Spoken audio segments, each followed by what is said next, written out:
Иремья 29-р бүлэг 11-р эшлэл.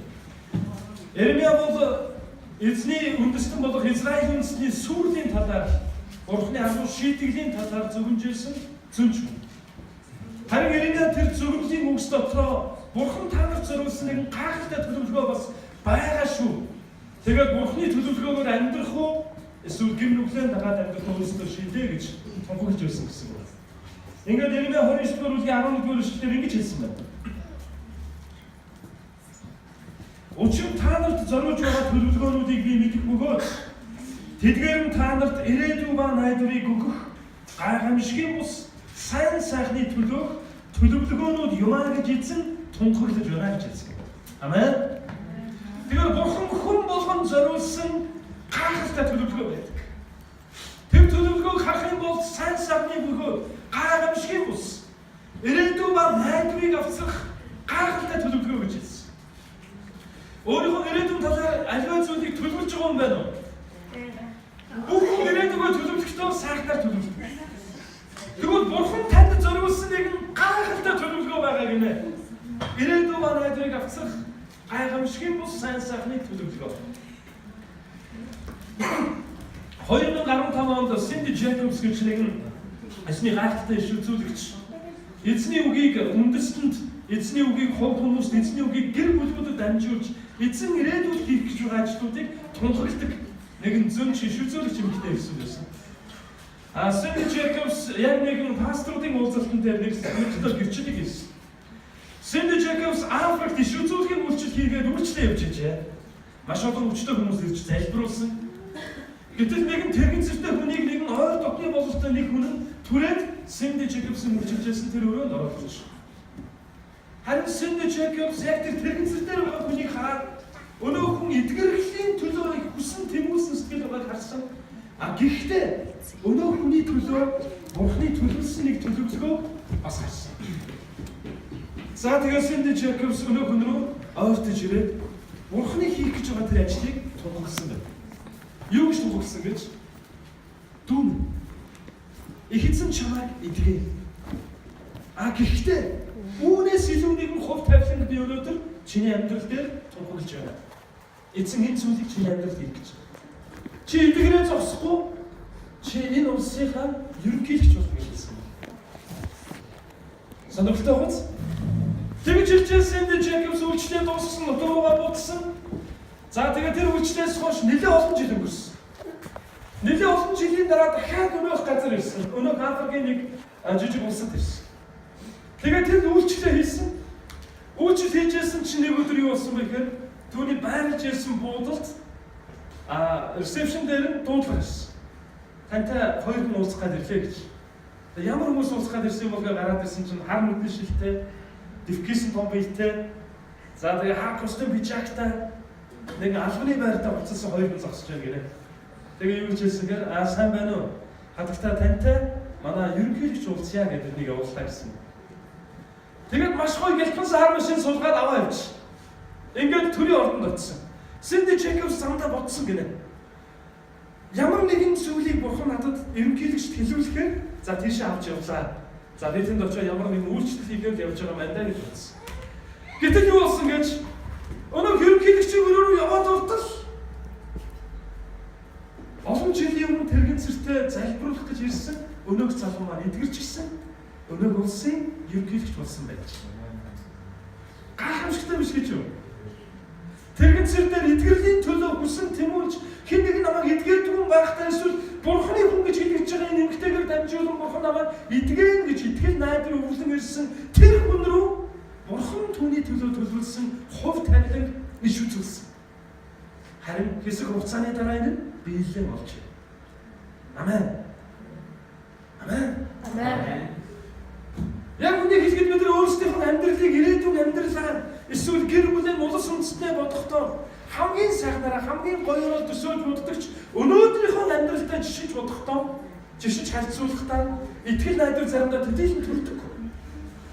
Харин өнөөдөр Иремья номын 29-р бүлгийн 11-р эшлэлээр эзэн танд гэж зүйлийг хэлж байна гэсэн. Ах дүүс нь Бурхан танд зориулсан төлөвлөгөө түүний гарт байна. Ирээдүйн ба найдварыг авчрах гайхамшигын ус сайн сайхны төлөвлөгөө. Бурхан таныг ирээдүйд хэн байхад төлөвлөсөн болоо та юу гэж бодож байна? За бүгд хажуудлын өнөр харъя. Яг таны хажуу сууж байгаа хүний талаар Бурхан нэгэн гайхалтай төлөвлөгөө зохиосон гэдэг та боддоо хажуудлын өнөр харъя.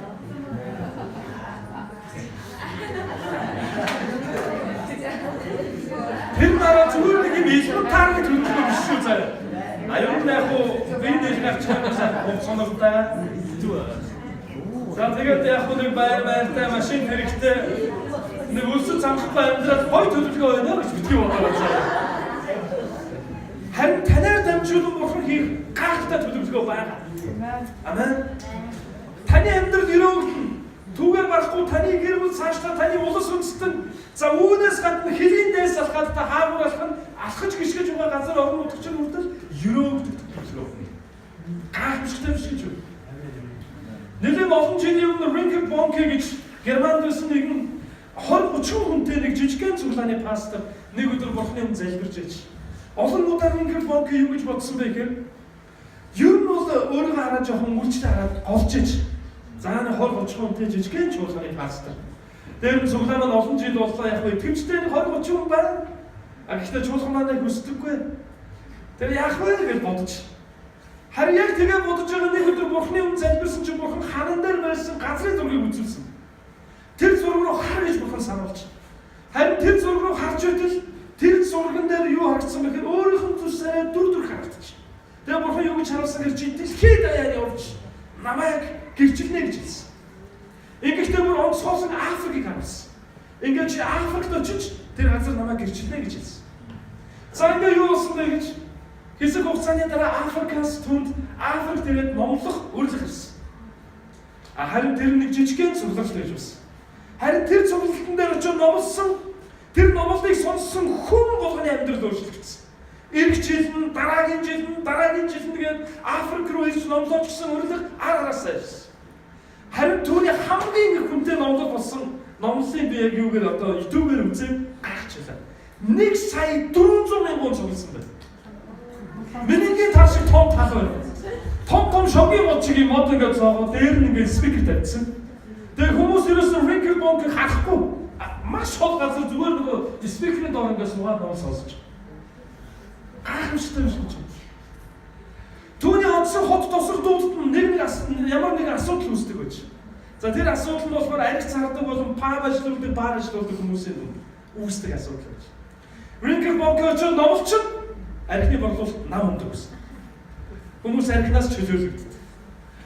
Түүнийг хотод нэрлэх гэдгийг сонсоод арх борлуулагчлаг жоохон дургуун хүрдэг байж. За энэ нөхөр ирж бидний Иесусыг бодоо олох нэ гэж. Үнэхээр эзний гайхалтай номлогч болсон. Одоо Ринхард Бонке бараг л гал нэлээд олд авсан. Саяхан би Ринхард Бонкегийн нэг номлолыг сонссон. Тэгээд тэр номлол дээр Ринхард Бонке Австралид байдаг Хилсоны том конференц дээр номлож байлаа. Хилсон гэж мэднэ үстэй тэр бүгдээрээ. Пастор Брайан Хилсон гэж пастор байдаг. Магдалины пастор хэм ирдэг үлээ. Дараагийн чек гэж тийм ээ. Тэгээд Хилсоны том конференц дээр очиж номлосон. Харин тэр конференц дээр номлож байгаа Ринхард Бонке дэлхийд даяар явж Христийн цус, Христийн хүн төрлөختний гмийн төлөө асгарсан цусны тэр ёроолыг тунхаглаж байгаа гэж хэлж байлаа.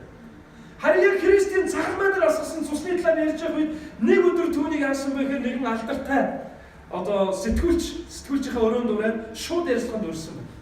Тэгээ юу гэж хэлсэнгээр та дэлхийд даяар бол Христийн цус бүх хүн төрлөختний төлөө асгарсан инээ тэргээд маш олон зүйлийг амьдралынхаа туршид номлолоо. Гэтэл дэлхийн ертөнцийн нүгэлтэд хэвээрэл байна штэ гэж ярьж байна. Харин Ринхард Бонке юу гэсэн гэж сав хүн төрлөختөнд хэрэгж эхлэв асар олон жил боллоо.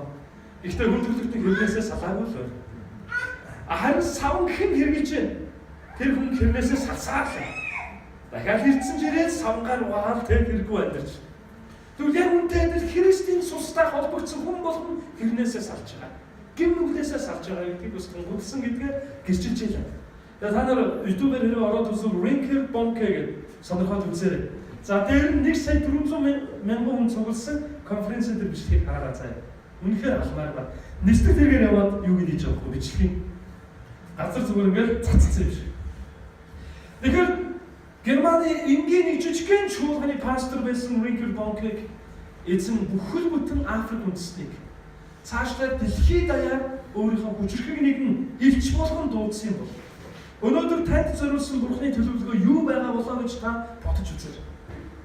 Бурхан танд зориулсан ирээдүйн ба найдрыг авчрах гайхамшиг юм бос сайн сайхны нэгэн гайхалтай төлөвлөгөө байгаа шүү. Амен. Бурхан танд зориулсан нэг төлөвлөгөө байгаа юм даа. За бас нэгэн чухал зүйл дээр бүгд анхаарлаа хандуулъя. Бид ер нь энэ дэлхийн эцсийн цаг үед бид амьдарч байна. Яг Библиэлд хэлэгдсэний дагуу эцсийн цаг үед хамааралтай маш олон тэмдгүүд ихэнх нь илэрхийлэгдээд эхэлж гисэн. Тэр нь сайн мэдээ урд урдынхаас илүү дагаацтай хүчтэй тунхаглагдаж дэлхийд даяар сайн мэдээ тараагдаж байгаа ч гэсэн. Яг одоо сайн мэдээ дэлхийг циклээр бүтнийг тойроод дуусгад хэсэгхэн хугацаа болсон байна.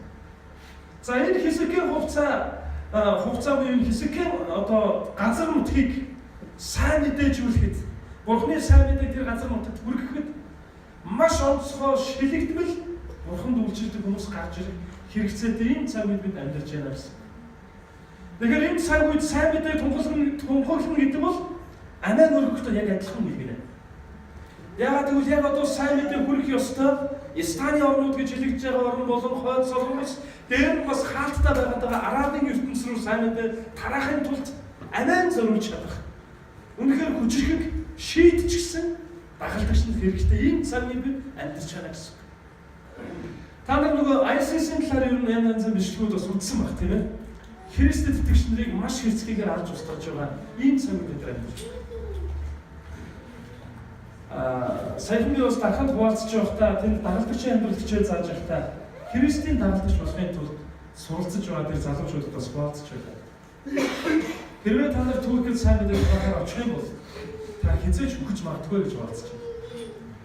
Яг тэгвэл Туркид сайн мэдээ тараана гэдэг бол маш эрсдэлтэй байсан. Туркид үйлчилж ирсэн нэг Солонгос пастрын дагалдагч Туркид үйлчилж байгаа нэг дагалдагч нэг өдөр пастор руу ингэж хэлсэн. Пастра юмыг яаж мэдэх вэ?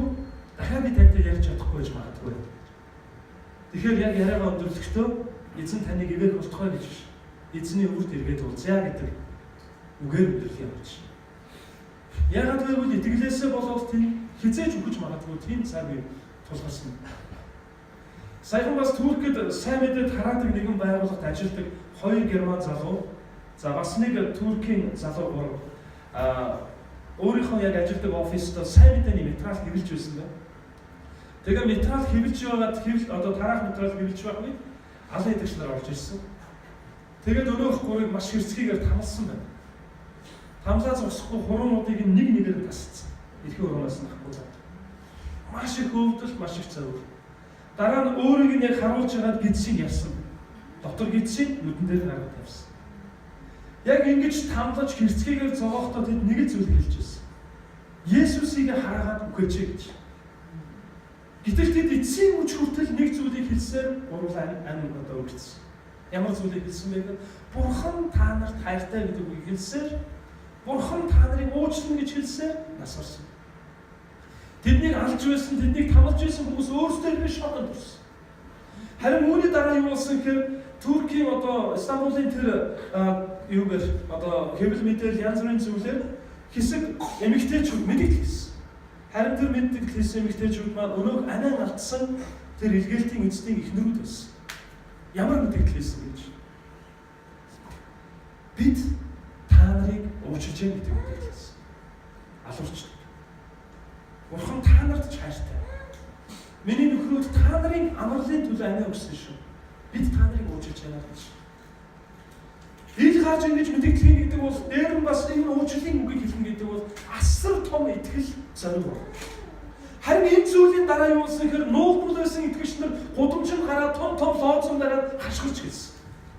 Жигсаал хийсэн. Ямар жигсаал хийсэн бэ гэхээр бид ч гэсэн Христийн бидний ч гэсэн арч болмоо гэсэн жигсаал хийсэн. Тэдний итгэл нь ил гарсан. Маш олон хүн эрсдэлд орж байгаа мэт боловч тэд Христийн төлөө амиач зориулж чадах. Бурхны амралтыг бусдад хүргэхийн төлөө амьдралаач зориулж чадах эрс шийдэмгүй хүмүүс болсон. Тэгэхээр эцсийн энэ цаг үед 3 төрлийн чухал өнгө төрхтэй итгэгч нар хэрэгтэй юм үед бид нар амьдарч байна гэсэн. Эхнийх нь Их эзний төлөө аминч дөрвөлж чадах ганц тулаанч итгэх шин. Ая тухтай байдалтай шигдэл өдөр тутмынхаа хэрэгцээг бурхан тоочоод зүгээр амьдралынхаа өдөр тутмын хэрэгцээнд бүдрээд амьдрах ус Христийн төлөө ямар нэгэн алхам хийх ганц эрс шийдэмгий итгэж хэрэгтэй ийм цаг үед бид амьдарч байна. Өнөөдөр бид цуглаанд харсны дараа дахиад өнгөрсөн 7 хоног хийсэн шиг нэг юм хийнэ. Энэ эрс шийдэмгий байдлыг өөрсдөө төлөвшүүлэхийн тулд бүгдээрээ 5 ном аваад бүгдээрээ гудамжинд гарнаа. Яг энэ замдаар гараад бүгдээрээ Есүст итгээрэй гэж таа. Бид нар заримдаа ийм зүйлийг хийгээд аждаг. Тийм биз? Би Христх гэдгээ гудамжинд гараад гэршин гэдэг бол бид Христийн дагалдагч болсноо эрс шийдэмгийгээр илэрхийлж байгаа юм. Өөгч биш, улчирхаач биш гэж бид нар ярьдаг. Тэгвэл энэ цаг үед ямар дагалдагч нар хэрэгтэй байна вэ гэвэл Христийн төлөө эрс шийдэмгийгээр, эрс зоригтойгоор итгэлийн гэрчилж хуваалцаж бүр тулаанч сүнстэй тийм дагалдагч нар хэрэгтэй цаг үед амьдарч байгаа гэсэн. Хоёрдугаар нь үннээр бас сүнсээр Бурхныг магтдаг, магтаалын дайчд хэрэгтэй ийм цаг үед бид нар амьдарч байна. Бүх зүйл холилдож байгаа. Хар цагаан хоорондоо сүлэлдэж байгаа ийм үед бид нар амьдарч байгаа. Заримдаа чуулган дотор ч гэсэн харах юм бол Бурхныг магтаач байгаа юм шиг, чуулганаас гараад энэ дэлхийд гуталдаадч байгаа юм шиг, эсвэл чуулганд орж ирэхээр Бурхныг дагаад байгаа юм шиг, гарангуудаа дэлхийн хүмүүсээс ялгаагүй амьдраад байгаа юм шиг ийм сонин дүрдүрэгтэй амьдарч болохгүй гэсэн. Харин ямар итгэгч нар, ямар дагалдагч нар хэрэгтэй вэ гэж үнэнээр бас сүнсээр Бурхныг магтан алдаршуулдаг. Үг яриа, зүрх сэтгэл, зам байдал, бие авч байгаа дүрдүрэг, зуршил бүх зүйлээрээ Бурханд магтаал өргөдөг. Жинхэнэ магтагч нар хэрэгтэй энэ цаг үед амьдарч байна гэсэн. Яг эцсийн энэ цаг үед ийм л дагалдагч нар босч ирэх хэрэгтэй. Гуравдах нь сайн мэдээг түгээж бүх дэлхийг Бурхны амралтыг хүргэхийн төлөө амьдралаа зориулж илгээлтийн талбарт зүрхсэтгэлийн зориултыг дагалдагч нар хэрэгтэй. Ер нь дэлхийн илгээлтийг харах юм бол Английн илгээлт, Английн илгээлтээс их газрын илгээлт болон энэтхийг ойролт орнууд олон газар руу илгээлтүүд хийгдсэн байдаг. Энэ 1600-1700 оны үед. Харин 1800-аас 1900 оны үед ямар илгээлтийн уур амьсгал шилжсэн бэ гэхээр Америкийн илгээлт болсон. Америкаас дэлхийд даяар бас 100 мянган илгээлтийн эзэд явсан. 1904 онд Азууса гудамжны сэргэлт гэдэг хөтөлбөр Америкт ирсэн. Жижигхэн цуглааны байранд 100 гаруй хүмүүс цуглараад тэгээд Бурханаас дуудлага авч дэлхийн өнцөг болон мөргөө явсан. Тэнд яг л Үлс номын 2 дугаар бүлэг дээр гарч ирсэн шиг үнэхээр гайхамшгүй болж газар бүхэлдээ дөргиж цуглаанд байсан хүн болгон нэгэн ч хөл дээрээ зогсож чадалгүйгээр ариун сүнсээр дүүрч бэлхэж байсан тийм үе юмсан. Азууса гудамжны сэргэлт гэж 1904 онд болж ирсэн. Ингээд Америкийн илгээлт хэлсэн. Америкийн илгээлтээр дамжуулж их газрын илгээлт болон Солонгос маш олон газруудад сэргэлтийн үйлчлэг хийсэн. Харин 1950 оноос хойш 50-аас 60 оны үед Солонгосын илгээлт дэлхийг хучсан. Дэлхийн хаас айгүй солонгосчууд мянган илгээлтийн эзэдээ илгээж ирсэн. За тэдний нэг гайхалтай үр жимс нь юу болсон бэ гэхээр 1991 оноос хавуулаад Монголд маш олон солонгос илгээлт эзэд ирсэн. Өнөөдөр Монголд байгаа 700 орчим чуулганы 40 орчим хувь нь Солонгосоос ирсэн илгээлтийн эзний тарьсамж болно. Өөрийн соёлыг орхиод, өөрийн үндэснийг орхиод, өөрийн тав тухыг орхиод илгээлтэнд явна гэдэг бол үнэхээр эзэн хайртай хүний хийж чадах үйлдэл. Тэгэхээр эцсийн энэ цаг үед яг ийм дагалдагч нар босч ирэх хэрэгцээтэй ийм үед бид нар амьдарч байна. Би үнэхээр энэ дөрөвдүрх манай чуулганы хүмүүсийн дөрөвдүрх болоосоо гэж өрөөнөр. Манай чуулганаас илгээлтийн эзэн болоод хүмүүс яваас. Манай чуулганаас сайн мэдээний төлөө эрс шийдэмгий амьдрах хүмүүс гарч ирсэн. Мөн үнэнээр бас сүнсээр Бурхныг магтдаг. Үг яриа зам чанар амьдралын хэмнэлд хүртэл магтаал болсон. Тийм хүмүүс гарч ирсэн. Амен. Эхлэл номын 45 дугаар бүлгийн 4-өөс 5 дугаар ишлэлийг бүгдээр очие 4-өөс 5 дугаар ишлэлдэр за бүх эмэгтэйчүүд эхлэл 45-ын 4-өөс 5 дээр очиж. Бүх бүсгүүчүүд. Харин бүх ирчүүд болохоор эхлэл номын 50 дугаар бүлгийн 19-өөс 21 дугаар ишлэл.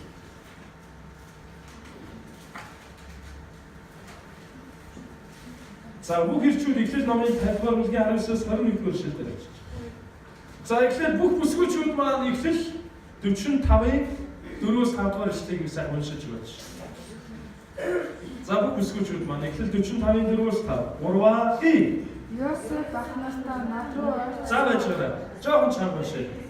За нэг болон 3 И Йосеф ах настаа над руу ойртцгоо гэсэнд тэд ойртон очжээ. Тэгээд Йосеф би бол Марийн дүү Йосеф. Та нарын Египт руу хөтлсөн тэр нэгэн чинь байна. Та нар намайг энэ газар туруулснаа бүү санаа зов. Бүү харамс. Бурхан намайг авахаар та нараас өмнө намайг иргэжээ. Амен. За бүх хэлчүүд уншъя. Нэг Коринф 3 И Йосеф тэдэнд битгий айцгаа. За хамтдаа уншъя. Ямар сонио уншаад байгаа юм бэ? Чам уншъя. 3 И Йосеф тэдэнд битгий айцгаа. Би Бурханыг яахан ордож чадах вэ? Та нар намайг хордох гэсэн бол Бурхан өнөөдрийг шиг үе болон хүний алийг аврахын төлөө түүнийг сайнаар хэрэгүүлсэн юм. Та нар одоо битгий би та нарыг болон хүүхдүүдийг чинь тэтгэн гэж хэлээд биднийг тайвшруул сэтгэл зүрхэнд нь өгүүлвэ гэж. Амен. За бүгдээ хамтдаа нэг хүний амьдралаас маш товчхон нэг зүйл сурах юм. Нэг нь хүний амьдрал Бурхан түүний төлөө төлөвлөсөн агуу төлөвлөгөөнд хэрхэн амьдрал нь хувьсан өөрчлөгдсөн талаар бүгдээ харна. За энэ хүний түүх бол зөвхөн Христэд итгэгч нарын хувьд биш, Христийн талаар мэдхгүй хүмүүсийн дунд ч гэсэн маш алдартай түүх. Walt Disney энэ яг түүхээр Google-тэй кино хийсэн байдаг. За дээр нь Sherwood бас энэ одоо түүхээр бас дэлгэцэн кино хийсэн байдаг. Тэгэхээр Йосефийн энэ амьдрал бол үнэхээр гайхалтай түүх. Яаковын 12 хүүгийн за отгоны яг дээд.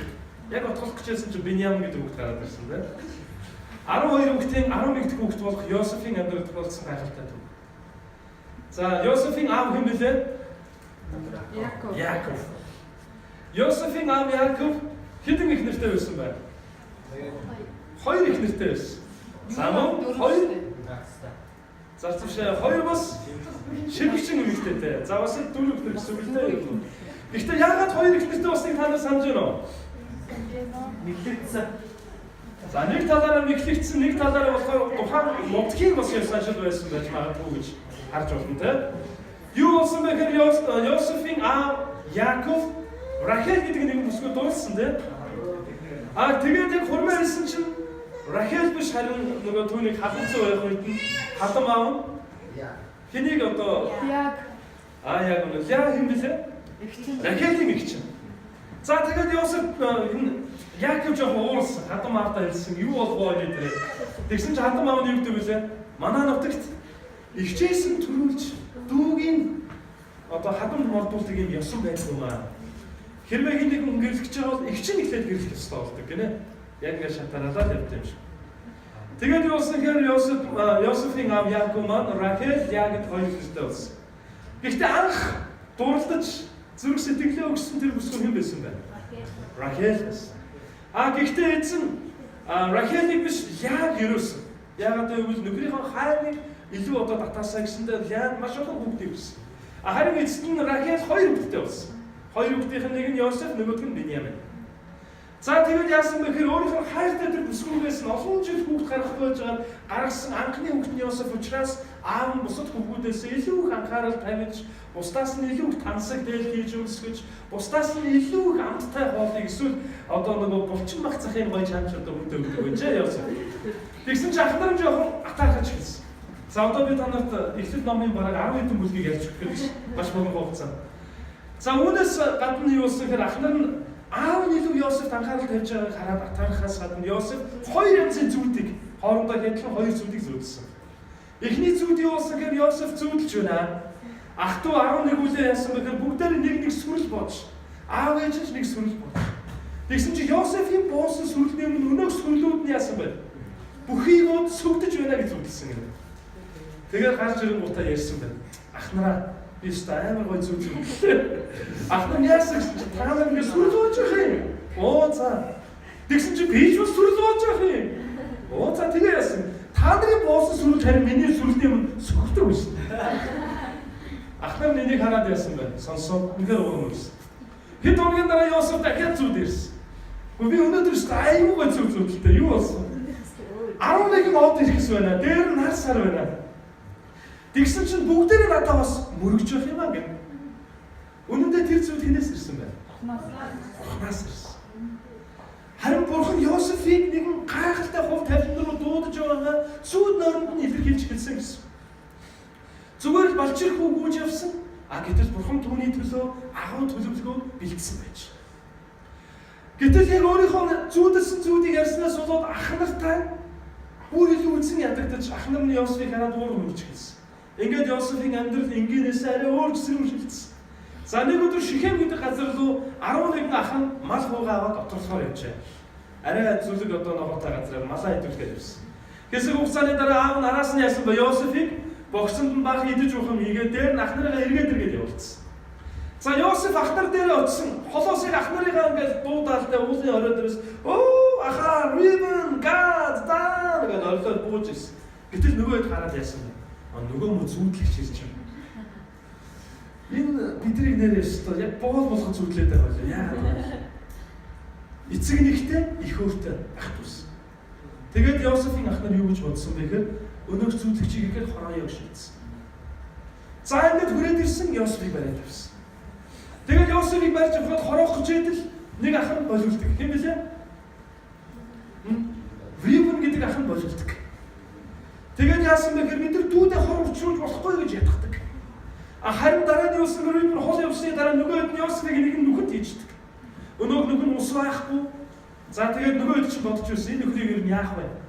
Энэ нөхрийг тэгээ хороолчуд нөгөө зүүд нь биелэлээ болохыг харилтаа барья гэж ах нар нь ер нь жоохон малгууд хүмүүс байж. Гэтэл нэгэн холоос жингийн цуваа ирж харагдсан. Өнөөх цуваа нь юу гэхээр Египт рүү явж байгаа Медианы худалдаачдын цуваа байсан. За нөгөө Медианы цуваа ойртоо дөрөнгөт за бүгдээ наашаа хараарай. Одоо хоёр та нарт 10 хэдэн бүлгийг давчиж өгч шүү дээ. Өнгөрсөн 1 сар хийснээс хойш миний яг унссан яг хэсэг бол энэ ус байгаа. Тэгээд юу болсон гэхээр нөгөө жингийн цуваа хэрэггүүд яасан бэлээ? Ерөөсөө бүгдээ Йосефийг алж яхаад энэ худалдаач боолуулга зарчих гэсэн. Тэгээд 20 мөнгөн зоосоор худалдаас. Нөгөө Стикс авсан хүмүүс хариулж шүү дээ. Хэдэн мөнгөн зоослоо? 20 мөнгөн зоос. Есүс хэдэн зоосоор худалдаалагдсан бэлээ? 30 мөнгөн зоос. За тэгээ 20 мөнгөн зоосоор худалдаалсан Йосеф. Хэрвээ хариулахгүй Стикс авцааж байгаа шүү дээ. Нэг юм гэж. За тэгээд юу болсон гэхээр Йосефийг аваад Медианы худалдаачид Египтэд очсон. Египтийн фараоны одоо харуулын хэсгийг хариуцдаг байсан Потифар гэдэг хүнд Йосефийг зарсан байна. Гэхдээ Йосефтэй мөнхийн эзэн хамт байж түүний гарын ус болгоныг өрөөсөн дээр нь Йосеф Бурханаас ирээдэг зөвхт хүн байсан. Ямар ч зүйлийг тооцоолныхын дагуу хийдэг, юу ч дутаадаггүй. Йосефийн оролцсон худалдаа наймаа бүх зүйл ашиг авчирч байсан. Тийм учраас Потифар Йосефийг хамгийн ашигтай боол гэж нэрлэсэн. Түүгээр барахгүй өөрийнхөө бүхий дагуулсыг хариуцсан. Тэгээд Йосеф нэр хүндтэй болсон дээр нь залуухан, царайлаг, булчинлаг тэгээд энд 6 мургаатай байсан юм шиг. Их тажгүй залуу байсан. Тийм учраас харин нөгөө Потифарын ихнэр хараад сэтэй ичсэн. Энэ өстө мэрэгэн ухаантай залуу, дээр нь хайтархан залуу. Тэгээд яг хажууг явахдаа явж мавраа. Тэгээд уучлаарай эзэнтэй зүгээр сэтэй ичсэн. Нэг өдөр Потифар хол явжээ. Одоо энд явсан. Тэр хойгоор нь өнөөх Потифарын ихнэр Йосефийг оролдож хэлсэн. За тэгээд юу болсон гэхээр өөртөө унтаач гэж ятгсан.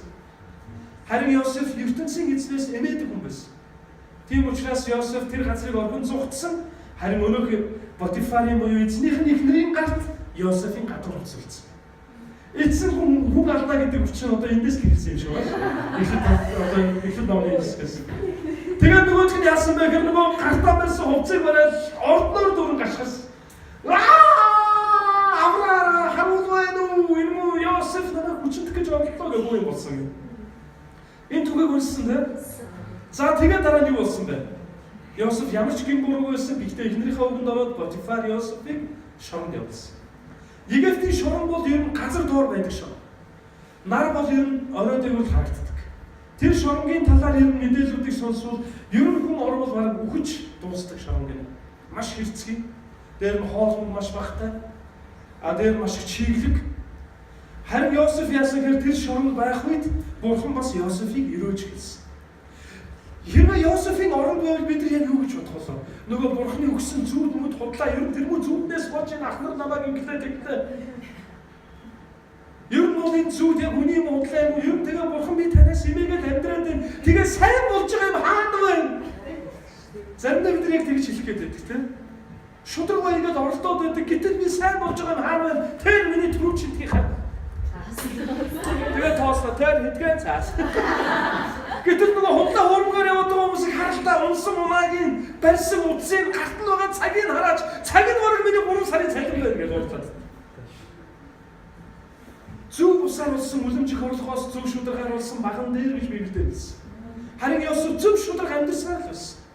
Шоронд байсан ч гэсэн тэр итгэмжтэй байсан. Угаасаа сэргэлэн цоо гүйлгээ ухаантай учраас шоронгийн дарахыг хараанд өртсөн түүгээр барахгүй байсан гэж шоронгийн дарга Йосеф шоронгийн эд ахуйсуудыг хариуцуулж гисэн. Тэнд бас Йосеф тушаал тавьсан байж. Эзний хүн зөв шударгаар явдаг учраас байга газар болгондоо тушаал тавьчихдаг. За тэгээд Йосефээр тун удалгүй хоёр их өрмөц хоёр ойртол орж ирсэн шорон. Нэг нь болохоор фараон буюу одоо Египтийн хааны сүнж Египтийн хааны одоо тэр хундахтай дарсыг өгч ингэж тэ уулгадаг хүн байж нөгөөх нь талхаж байгаа гэж. Хааныг хорлосон гэсэн хэрэгээр хоёулаас хэрдэгдээд орж ирсэн. Хэсэг хугацаа өнгөрсний дараа нөгөө хоёр хүн нэг өдөр яг адилхан зүйлийг зөвлөж их сонирхолтой зүйлийг. Тэгээд нөгөө хоёр чинь тэр зүйлнээс сууж их тавгуутсан байна. Тэгээд нөгөө зүүдээр хэрэгэн тойрны хүмүүстэй ярьж энэ зүүдийг юу тайлбарлах хүн байна уу гэж. Гэсэн чи Йосеф алуу би тайлж өгье гэж хэлсэн. Бурхан надад энэ зүйлний тайллыг өгөх байхаа гэж. За ингээд нөгөө сүнж ярьж байна. Би гартаа хааны хундрыг бариад шинхэн шүүслэг усан үзмийг аваад тэгээд нөгөө усан үзмийг базаад батгаад тэ цоошин шүүсээр хааны хундрыг дүүргэж байх. Тэгээд би хааны гарт өгтөл хаан түүнийг ууж байна гэж би зүудлээ. Гэсэн чи нөгөө далхаш нь бас зүудэлсэн гэрээ. Би зүудэлж байна. Миний орой дээр 3 сагс байна. Өнөөх 3 сагсанд шинхэн сайхан одоо манцгар хөргөн талхнууд байна. Тэгээд яасан гэхээр өнөөх 3 сагстай талхнаас шувуу ирээд тоншоод идэж байна гэж би зүудлээ.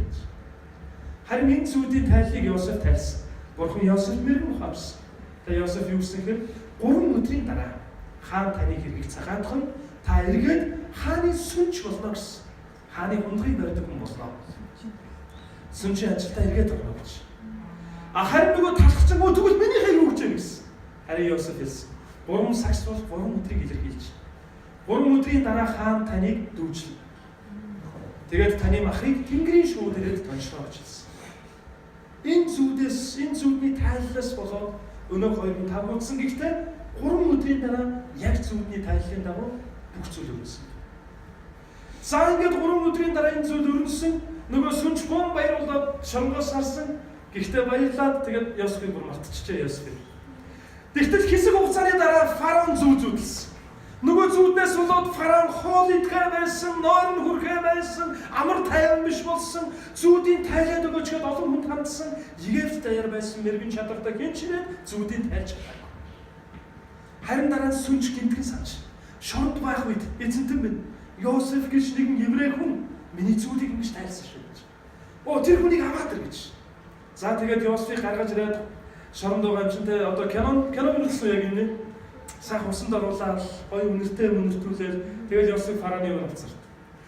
За тэгээд Йосефийг авцарсан. Тэгээд Йосеф хааны зүүдийг тайлсан байдаг. Хаан нэгэн гашралтай зүүд зүүдэлсэн. 7 маш сайхан ургасан, багцалсан сайхан тариа байна гэнэ 7 багцалсан. Гэтэл араас нь тун удахгүй намрын одоо наранд хорчиж хатсан маш муухай 7 тариа ургасан. Өнөөх муухай хорчижсэн тариа өнөөх сайхан 7 тарианд рүү идчихэж. Тэгээд идсэн хэрнээ юу ч идээгүй юм шиг хорж исэн гэвэрэл байж байна. Бас нэг зүйл нь голоос 7 сайхан одоо бэрт ингээд өхөр харж ирж. Гэсэн чинь 7 юм хэрзээсэн тураалт орсон өхөр гарч ирээ өнөөх 7-ыг идсэн. За тэгсэн мөртөө юу ч идээгүй юм шиг хэрзээсэн тураалтаа чигээрээ байж. Харин үүнийг Йосеф Бурхны мэрэгэн ухаанаар юу гэж тайлсан байдаг вүлээ? 7 жилийн элбэг хангалуун яг л баяр мөрч байх 7 жилийн сайхан 7 жил болно. За үүний дараа 7 жилийн ган гажиг зууд болно гэж хэлсэн. Тэгэхээр та мэрэгэн хүн болоод газар нутаг даяар байгаа бүх одоо тариагуудаа 7 жилийн туршид нөөцл. Тэгээд ган гажигтай 7 жилд хэрэглээрэй. Тэгвэл асуудалгүй болно гэж. Үнэн дээр энэ бүх зүйл нь Бурханы төлөвлөгөө байсан. Өнөөдөр Йосефийг балчир хүүхэн байхад зүүдэнд нь ирж ирээдүйд хэн болох талаар зөвгөн хэлж байсан Бурханы төлөвлөгөө байсан. Харин фараон өөрийнхөө орон нутаг даяараа Йосеф шиг нэг бүхнийг олоод учраас Йосефийг сонгоод бүхий дагуулсан бүх зүйлээ хариуцсан. Тэгээд Йосеф шинээр өгсөн Йосефийн гарт бүгд зүйлсэн. Йосеф Египтэд фараоны дараа орох 2 том болжээ.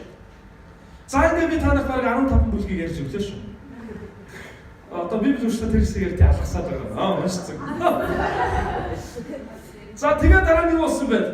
Ган гачиг болсон. 7 жилийн баян бүрчиг үлрэл дуусаад ган гачиг болсон. Харин ган гачиг болох үед Израильчуудын амьдарч байсан. Йосефийн аав Яаков болон Йосефийг худалдсан 10 ахын нэг дүүгийнх нь амьдарч байсан тэр газар нутагт ч гэсэн сүрхий ган болсон. Үлсрэлэнгөөс болж бүх тариабуудаа алдсан ямар ч зүйл урахаа байсан. Харин нэг өдөр аав нь өгсөн бэхээр та нар Египт рүү яваад бидэн тариабуудаа худалдаж аваа гэсэн. Ингээд ах нар Египтэд ирсэн. Йосефтэй яасан бэ? Йосефтэй уулзсан. Харин Йосефийг яасан бэ? Йосеф ах нарыгаа таньсан. За харин энэ үйл явдал өрнөсөөр сайн бидний уншсан Эхлэл номын 45 дугаар бүлгийн 4-5 дугаар эшлэл гарч. Эцэст нь Йосеф өөрийгөө ах нартаа таниулсан. Ах нар нь айд сандарч буу юм болсон. Гэхдээ Йосеф нэг чухал үгийг хэлсэн. Та нар битгий өөрсдийгөө зовоо. Бурхан та нараас урд энэ газар нутаг дээр намайг илгээж. Өөр олон хүмүүсийн амийг аврахын тулд Бурхан агуу хувь тавилан, агуу тэр төлөвлөгөөнийхөө нэг хэсэг болгон намайг энэ газар нутаг руу төлөвлөө явуулсан байна гэж хэлсэн. Санжаа өдөр уншсан хэсгийг.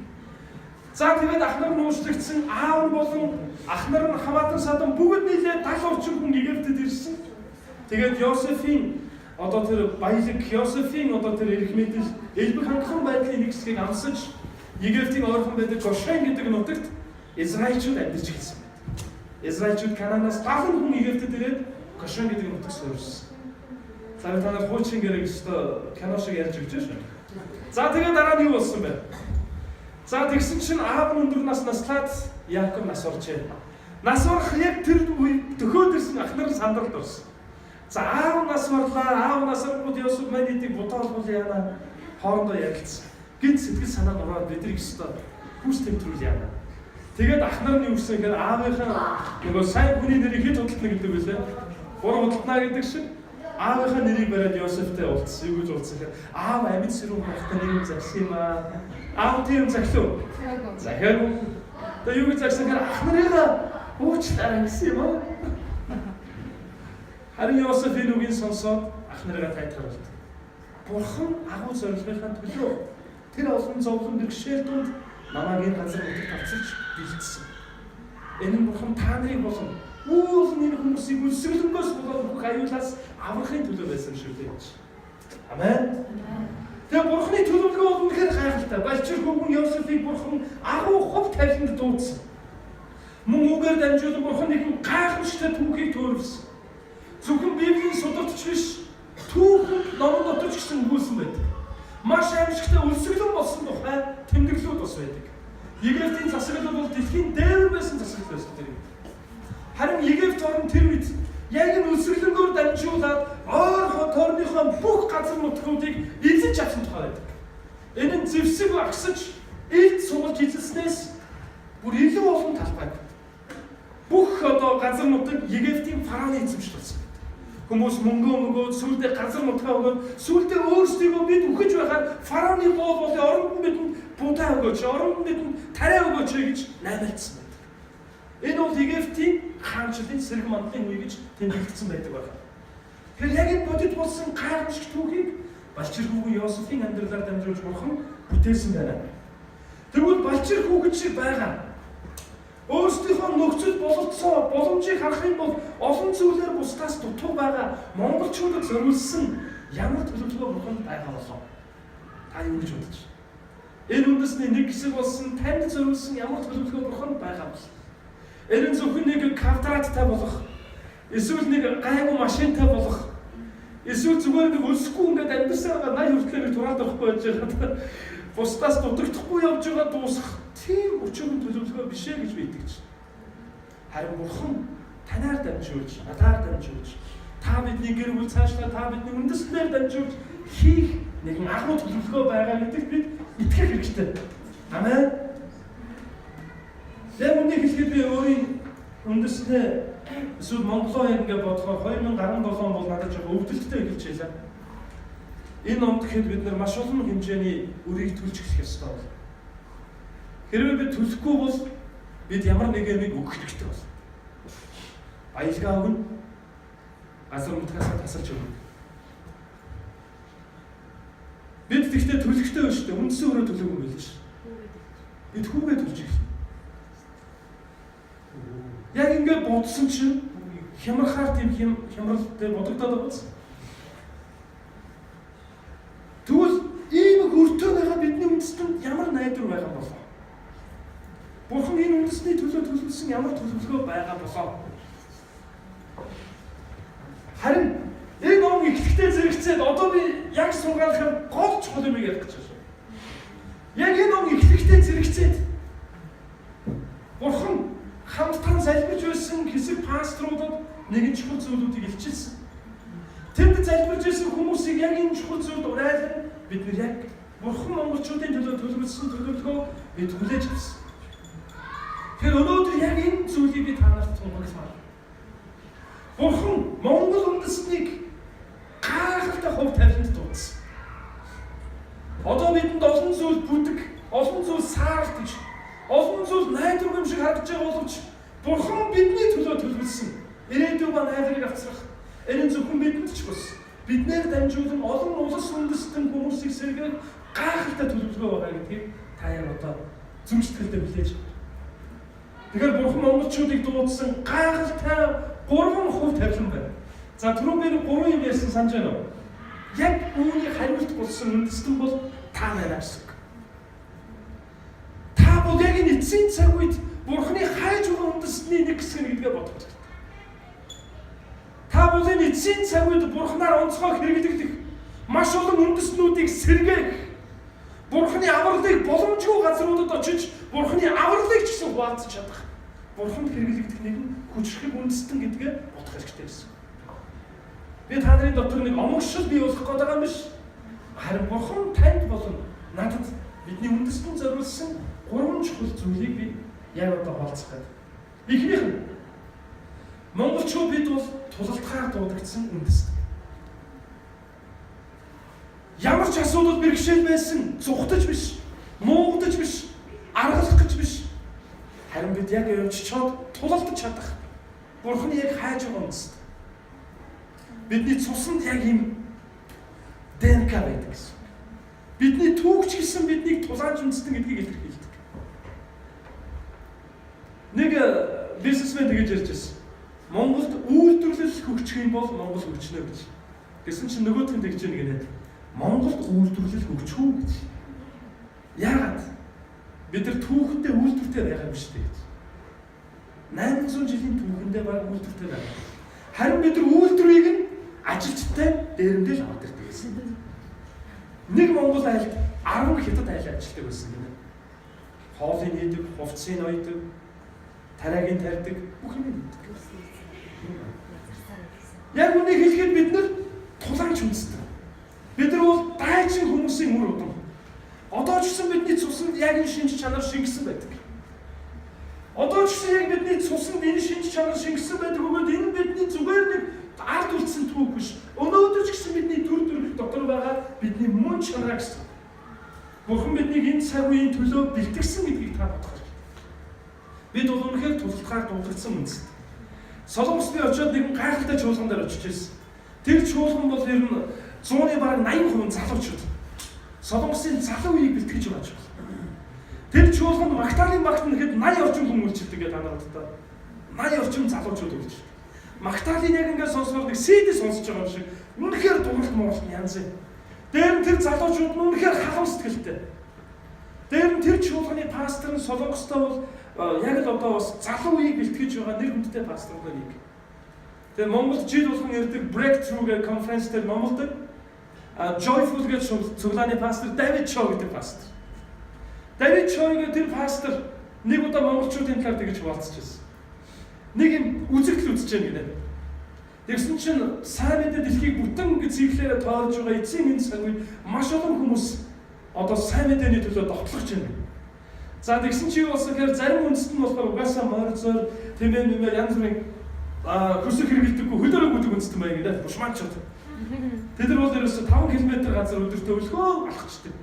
За тэгээ ер нь тэр бушмаачууд ингээ гүйж ирж байгаа тийм үзэгдэл үзэж байна гэнэ. Эцсийн цаг үеийн тэр сайн мэдээний довтлогооны нэг хэсэг болж. Гэсэн чинь арабууд бас явж байгаа гинэ. Тэд нар юу нөх вэ? Тэмээ унтсан давж явна гинэ. Тэгсэн чинь бас хятадууд ирж явна гинэ. Юу нөх вэ? Элжиг луус унтсан давж явна гинэ.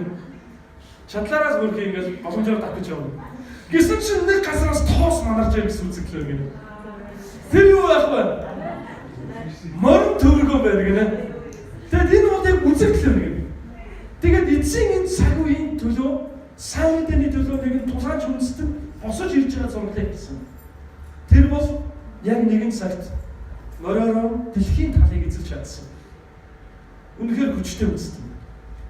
1919 онд монголчуудаас гамин цэргүүд айд зогтсон үетэй холбоотой нэг үг байдаг шин.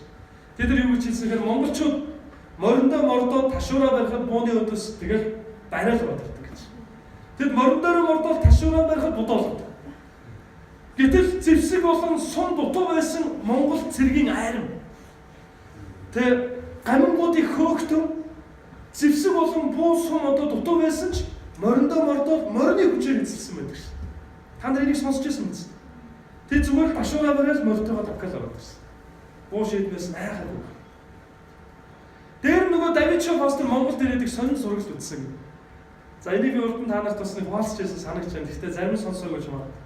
Ямар зурагт үзсэн гэсэн чинь нэг хоёр эмэгтэй хоёр гудамжинд хэрэлдсэн гэнэ. Тэгээд хэрэлдэжсэн тэр зургийг ярьчаад ирсэн гэнэ. Монголчууд дэлхийн талыг эзэлсэн үнэн байгаа гэж. Яасан гэсэн чинь эхнэр нөхөр хоёр болтой хоёр хүн хэрэлдсэн гэнэ. Тэгээд хэрэлдсэн чинь эхнэр нь амар уурлаад нөхрийгаа пат гэж зогчоо гэнэ. Монголын зогсон гэнэ. Эмэгтэй монголын зогч байгаа юм чи эзэлсэн байхаа гэж бодсон гэнэ.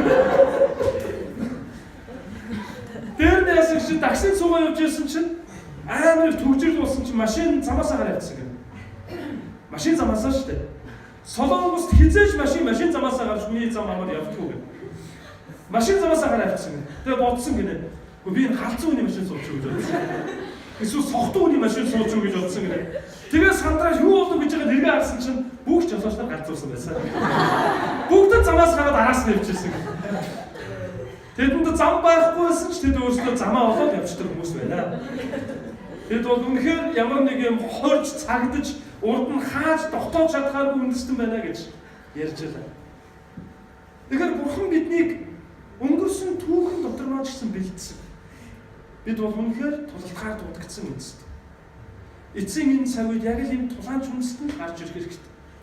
Өнгөрсөн жил маа гэд Солонгосын буюу Хятадын гэр чуулгануудын өдөрдөгч нэг бизнесмен ахад бас ярьж байсан. Хятадууд бид нар очсон газараа ногоо тарьдаг. Цуглаан байгуулахаар явахтаа шүү дээ. Очсон газараа бид нар China Town байгуулдаг. Тэгээд нэг хүн биш, нэг гэр бүлч биш. Нэлээд олон гэр бүл нийлж илгээгддэг гинэ. Тэгээд дэлгүүр ажилуулдаг. Яг л одоо ийм аж ахуй юм хийгээд тэргүүрээ сайн мэдээ тараадаг. Харин бид нар Афганистанд очиод нэг сонин зүйл харсан гинэ. Тэнд Афганистанд хоёр монгол эмэгтэй амьдарч байна. Эмэгтэй шүү дээ. Гэтэл тэд нар тэнд сүнсний хүчтэй гэж. Тэд нар жижигхэн хазар хүмүүсийн дунд чуулган үсгэж. Гэтэл тэнд олон жил болсон хятад дэлгээлтийн эзэн тэнд дэлгүүр ажиллуулж юм хийж. Гэтэл тэд нар очиод маш тайчин. Тэдэнд идэх хоол заримдаа дутуу, тэдний араас нь сүм цуглаанууд нь дэмждэггүй. Гэсэн ч тэд нар хоолгүй үедээ мацаг бараад хамаагүй нэг хасаар хүнийг аврахын тулд, нэг талибан хүнийг аврахын тулд тэд нар бүр үнэхээр амиан зориулж үйлчилж байна гэж. Тэдний үйлчлийг хараад үнэхээр бахархсан. Гэхдээ нэг гайхалтай зүйл болсон шүү дээ. Тэр үйлчлийг хараад бахархаа зогсохгүй өнөө хүмүүс маань илгээлтийн ямар ч дэмждэггүй айл хинцэнэ 7-8 жил тэнд үйлчилсэн. Харин ирж байгаа 5 жил Хятадын чуулган тэр хоёр илгээлтийн эзнийг дэмжих болсон. Тэд одоо кофе шоп ажиллаж эхэлсэн гэсэн. Нөгөө хоёр монгол илгээлтийн эзэн юмхтэй. Тэр яг үннийг хэлэхэд монгол илгээлтийн эзний тэр даанч, тулаанч, юмнууд шамдардаггүй, ухардаггүй. Ямар нэгэн хаалт болон асуудлуудыг нэвтлээд гардаг Тэр зан чанар нь Бурхан биднийг эртнээс бэлдсэн дүр төрхөө гэдгийг бид ойлгож байна. Тэгэхээр бид бол тулгаан үндэстэн байна. Амен. Хажуулах руу хараад хэлээч. Бид бол тулгацгаар дуудагдсан үндэстэн байна. За тэгээ хоёр үгийг хэлчихээр хурцчихгүй шүү. Шалчихгүй шүү. Тулгацгаар дуудагдсан хувь тавилан дотор амьдрья. Амен. За хоёр чухал зүйл нь бид бас түүнийг магтахааны оронд очиод үйлчлэх үед дандаа ярьдаг. Танаа үндэстэн бол нэг тийм магтаадын үндэстэн байна гэж. Харин үүнийг та нар бодож үзээ. Бид бол үнэхээр магтагч хүмүүс. Дэлхийн ямар ч газрыг тэгж магтдаг үг нэ. Ая харахаараа магтаад байдаг. Ээж юм бай. Бид бол юу ч хамаагүй магтдаг байхгүй. Ая хараад магтдаг. Ээж юм бай. Харагдаад дууссан. Тэгээ тэр нь мараг нийт хүн амынханд 30-40 80% мэддэг дуулсан. Аягтай нөгөө аяыг авцраад удаа хамгаалах цай харагдаж шүү дээ. Цай шууд магтаж байгаа. Ээжийн шансан цай. Тэгээд нөгөө цай аялж өгсөн ээж рүү хараад ээжийг ээж магтана, аяг хаач магтана, цай хаач магтана. Гэрээж магтана. Хүүхд юм шинэ ов цөмсөд ороод нь харчаад гадныхан бол хараагүй арсмаар нь таарсан юм уу? Ойсоо najгүй юм байна гэж бодлоо. Харин бид нар харахтаа урд хон маань унагтаах. Хойд хон маань хойд нурах гэж хувцсаж магтаад унам. Юу нээр ядаргаатай магтдаг хүмүүс.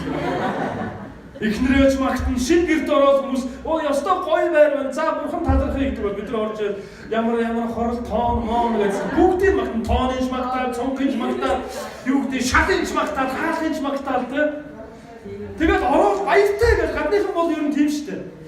Goodbye, see you again гэж гараад. Бид нар болохоор баяр гэхэд дадаа шиг буцаад.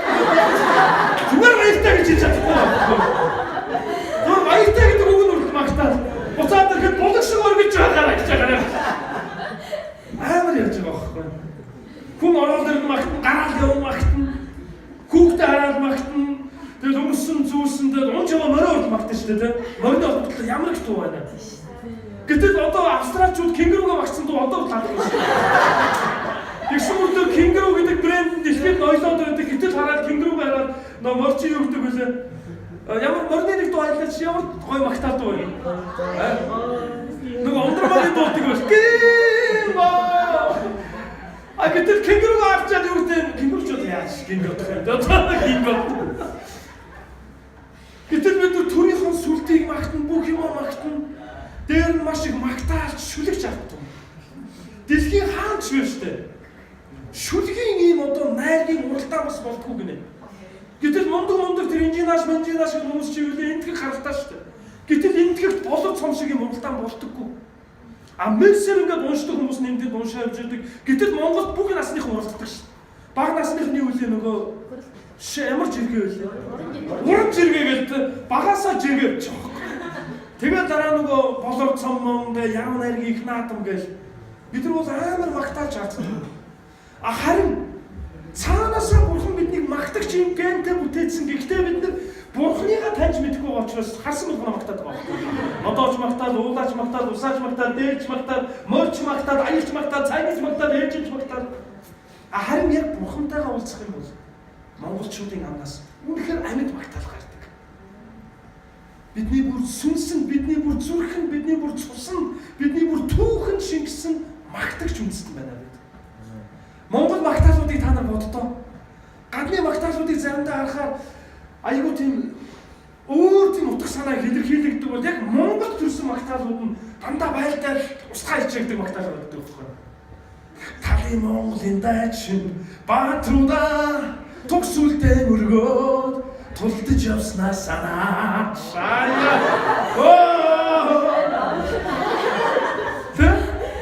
Би нөгөө юунд улаануудад явж байгаад Монгол магтан дуу дуулаач ихгүй. Аманд шууд нэг магтаал орж иж байгаа Монгол магтан дуу. Ямар магтан дуу гэхээр их усны шуугаа мэд тухоо гэд уусан чи нөгөөч бүр ингээд тэгээд бүр өөр их багтаашаа босч ирэл дуудаад дууссан чи ёо стайл яг ингээд Чингисийн баатруу мордоо гараад ингээд яац гараад бүр дуун үртэл юм амьд хүчтэй иртэй хамгийн сүүлд одоо усны Монгол дуу ш зарай дургуул болчихоо ертөнцийн Эзэн алдар шиг аюут мөрдлийн амар бодох. Тэгээ Вьетнам мөн хятад дууг яхаж аюут тийм өөр айттай шин.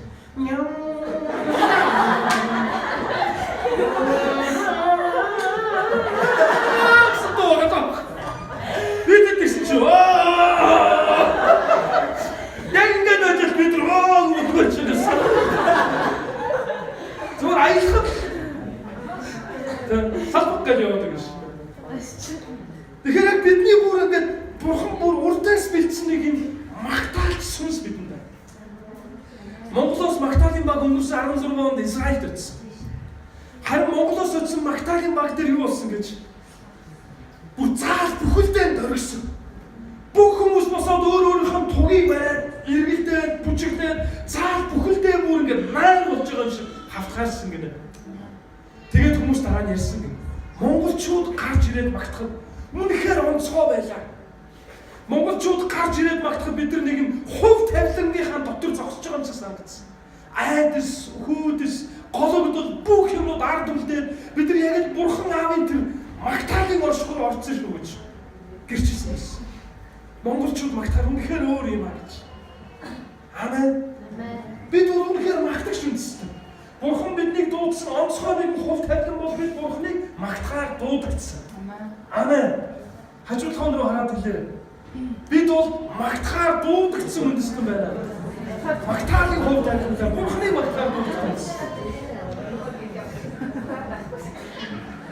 За, гурав зүйлийг яриад сургаалыг өндөрлөв. Гурав дахь нь бид бол илгээлтийн үндэстэн багтаа. Илгээлтийн үндэстэн. Дэлхийд дээр хоёрхан нүүдэлчин үндэстэн гэж хэлж болно. Гэхдээ нэг нь баг устсан байна. Тэд нар бол газар нутаггүй. Гэхдээ тэд нар утсан газар болгондоо бас юм нөгөө асуудал тариад байдаг учраас дандаа хөөгдөд яваад байдаг юм байна. Ямар үндэстэн байх вэ? Сиганууд байхгүй юу? Сиган одоо ч гэсэн сиганууд нүүлчний амьдралаар байна. Харин нөгөө нэг үндэстэн бол зүгээр л сураа зааж байгаа. Харин нөгөө нэг үндэстэн хэн бэ? Монголчууд шээ би байна гэж. Бид нар байна. Бид бол үнэхээр илгээлтийн үндэстэн. Бид бол нүүдэлчин ард түмний соёлтой, нүүдэлчний соёлтой, дэлхийн баг хамгийн сүүлийн нүүдэлчний соёлтой ард түмэн. Тэгсэн мөртөө одоо үрдэл хотч чадахгүй байхгүй. Би ч гэсэн одоо хотод ингээ байж байхдаа ингээ анзаарлаа та нар. Чуулган 4 жил болж байна. Бид нар 13 удаа мэдсэн биш. Хот дотор нүгээд байгаа байхгүй. Хотоос гараад нүдэг байсан одоо хот дотор нүгээд 4-өөс 4 нүгээд байгаа байхгүй. Манай гэр бүл ч гэсэн ингээ бодсон чи хамгийн сүүл нэг газараа доктортой 2 жил амьдарч. Гэхдээ маш олон нүрсэн байлээ ш. Тэгэд хэсэг байж байгаа нүүр гэдэг бол асуудалгүй. Тэгээд суд гэж үчдэг тийм. За дээр нь яг үгээр бид үнэхээр нүүхтэй солонгосчууд бүр тэгж ярьж байлаа. Бид нар хаана очин дандаа кемчиг авч очдөг гэдэг. Тэгээд солонгос илгээлтээс очсон газар солонгос хоолны газар байгуулагдав. Гэсэн чи бид нар ямар нэгэн авч очдөг үлээ. Үгүй шүү дээ бараг. Би зүгээр өөртөө очиод тэнтгэн хүмүүс авчихсан. Бид нар 50 градусын хүүтэнд амьдарч чадна. Бас 50 градусын халуунч амьдарч чадна. Тийм биз? Гэтэл одоо Африкаас Монгол руу хүн ирэх юм бол тэд нар чи халуунаас гинт хүүтэн рүү орж ирж байгаа юм чинь зулаанаас эхлээд өстө баларч гэлтэй гэж байна. Хаанаас яг илүү даардаг чи толгооноос даардаг гэдэг байна тэр чи. Би гайхаад байна. Халуурны хүмүүс энэс нэмэх юм байт юм аа. Гэтэл хамгийн халуун зэгт амьдарч ирсэн хүмүүс Монголд бас ирвэл тэд нар бас амьдарч чаддаг. Уулуугаа гүмээр тэр ерөөс амьдарч чаддаг. Гэтэл монголчууд бид нар халуундаж байж чаддаг, гүлэндж байж чаддаг. Өөрөөр нь дэлхийд дээр ер нь үйл аягүй сайн даадаг, өвөл цуныг ажихгүй амьдарч чаддаг, таарлцсан хоолой идээд өөр юм шиг болгодог нэгэн зүйл төрлийн одоо амьд төшөө үндэстэн байна. Тэр үндэстэн бол таа байхгүй юу? Хаач амьдарч чадна. Үүлийг сайн даадаг. Тэгсэн мөртөө хоол сайн шингээдэг эсрэгээрээ бас. Тэр нэг санаа Япон хүмүүсийг ингэдэг гинэ. Япон хүмүүсийг ямар нэгэн шилжилт хөдөлгөөнд дураалахаар за илгээл тийм үү эсвэл дээш явъя гэхээр тэд ингэдэг гинэ. За бац аюу сайн тооцоолох ёстой гэж хэлдэг. Сайн тооцоо харж яаж явна шүү. Бүхэл бүтэн 5 жил гэж байгаа бол 5 жилийнхаа идэх хоол, байрны түрээс 5 жил байх уу яг тэгдэг. Дээр нь илгээлтийн байгуулгын үртэл бүр тэгж шаарддаг одоо. Тэгээд 5 жилийн тэр хүүхдүүдийн сургалтын төлбөр бүх юмний санхүү төсөв батлагчаач байна. Солонгос хүмүүсийг яавал бэлтгэх хэрэгтэй гэж ярьдаг гэнэ. Япон хүмүүс тооцоолох хэрэгтэй гэдэг нь солонгос хүмүүс сайн бэлтгэх хэрэгтэй.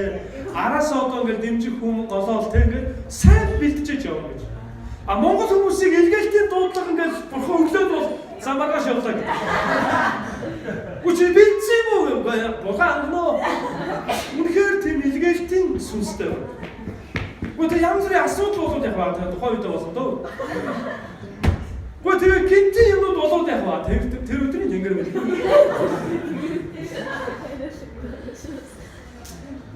Монголыг илгээлтийн эцгийг гадныхаа аймаг гайхдаг. Монголоос илгээлтэнд явж байгаа маш олон багууд нэг талын зардалтай байна.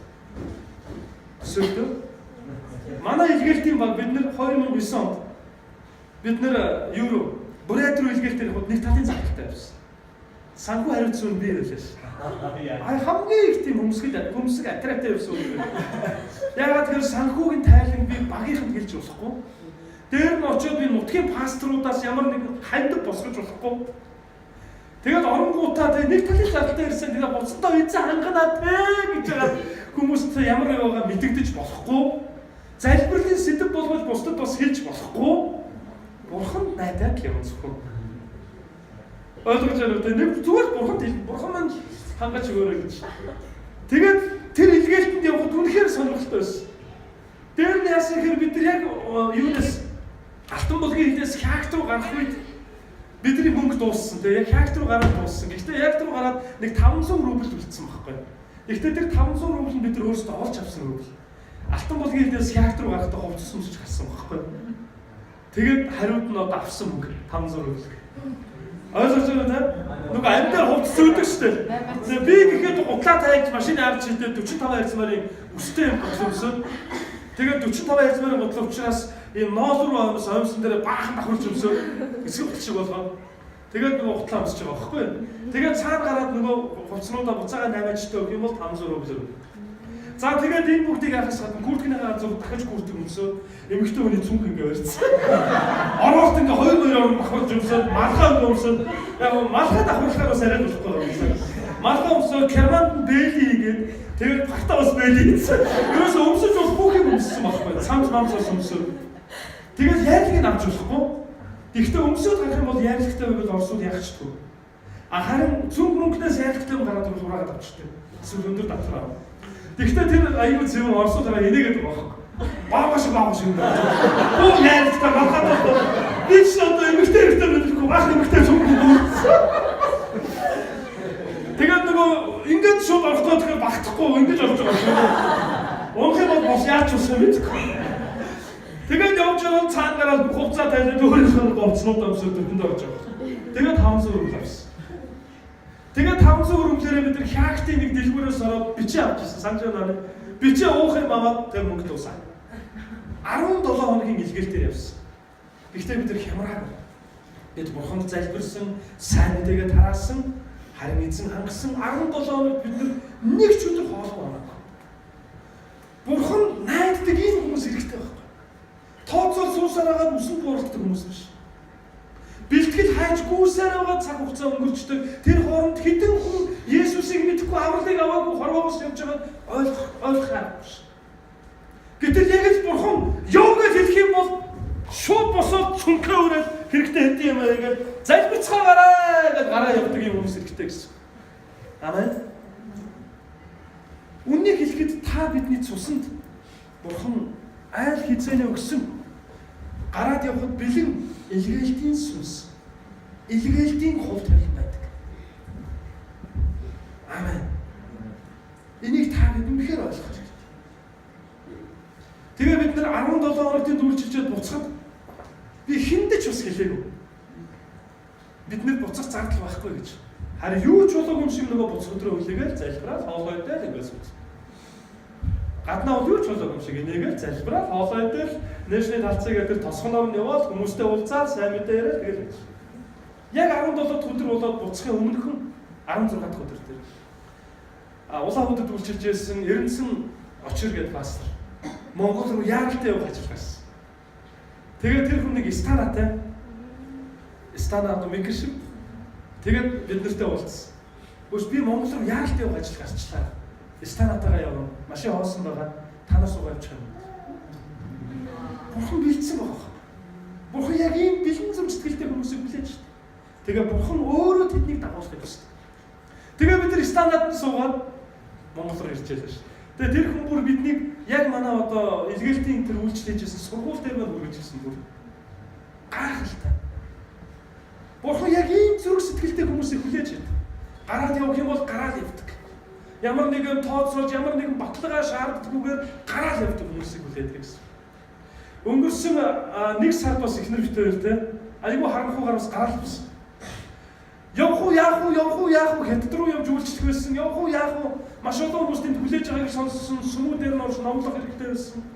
Тэгээ бид өөр санхүү байхгүй байсан. Явах уу гэж байгаа байгаа нэг жоохон санхүү аваад дээр Бурхан залбирсан чинь Бурхан нэг хүнийг бас сануулсан. Гэхдээ яг богино хөдөлгөөс 3 цагийн өмнө бүх юм болсон байна. Тэгээ бид нар явахдаа 4-5 сартаа охиноо тэрвэрэд энэ бүр хятадуудад амар том сюрприз байлаа шүү. 5 сартаа охиноо тэрвэрсэн. Тэгээд дөрвөлээ илгээлт явж. Өвлийн үтнээр 1 сард шүү. Гэхдээ Бурхан бидний бүх цагийг гэрэлтүүлсэн.